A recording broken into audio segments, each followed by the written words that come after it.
बिस्मिल्लाहिर्रहमानिर्रहीम अस्सलाम वालेकुम। नन एपिसोड नंबर 9 की बमूं खबर को मौजू हजरत मोहम्मद सल्लल्लाहु अलैहि वसल्लम पैदाइश और पहला वही। आया तासो ता पता शते दे दा कमा अगलम हवा چې د पूरे दुनिया तारीख बदल शो पगार हेरा के دا से यौ लफ्ظ नाजिल शो چې पूरे दुनिया बदल शोला। मुं खबर को द हजरत मोहम्मद सल्लल्लाहु अलैहि वसल्लम द विलादत कम چې په मक्का मुकर्रमा کې شویو। دا ټیم کې عرب کې ډیر زیات جهالت او بت پرستی ډیر زیات او د بوتانو عبادت په کولو ظلم ډیر زیات پکېدو او نه انصافي بالکل عام وا. خو په دغه ټیم کې الله په دې تاریکۍ کې په دې تیارو کې الله یو نور راولېږلو. دغه نور عمر چې کوم او 40 سالو او دا نور حضرت محمد صلی الله علیه وسلم زمون خوږ پیغمبرو. زمون خوږ پیغمبر با پغار حرا کې عبادت کولو. یو شپه حضرت جبرائیل علیہ السلام رالو او ویل وتا اقرا پڑھو اوایا.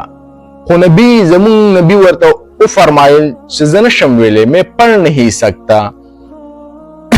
دریزل عمدغه شان اوشو او بیا پہلا وحی نازل شوا چې کم کی جو او اقرا بسمک ربک الذی خلق پڑھو اپنے رب کے نام سے جس نے پیدا کیا و او دا آغا رب دا نامینا کم چې ته پیدا کړي.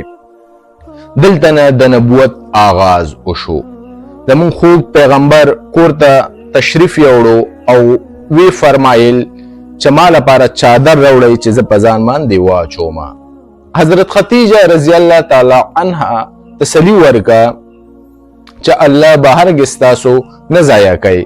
تاسو غبراویږئ به تاسو صبر نه کار واخلئ.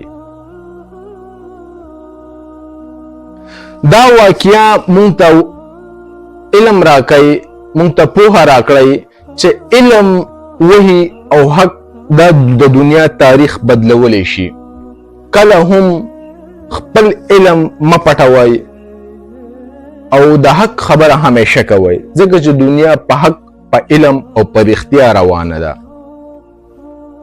ان شاء الله نیکسٹ اپیسوڈ نمبر 10 کې به مو خبره کوو د هجرت مدینه او په غزوه بدر باره کې کوم چې دې سره ریلیټډ ټاپک ته چې هجرت مدینه او د اسلام نوی شروعات څنګه شوی او به اپیسوډ نمبر 10 وي او دا اپیسوډ نمبر 9 که تاسو نور د اسلامیک معلومات او اسلامیک کہانیانو او د اسلام د تاریخ نه ځان خبرول غواړئ نو مونږ سره اوسئ.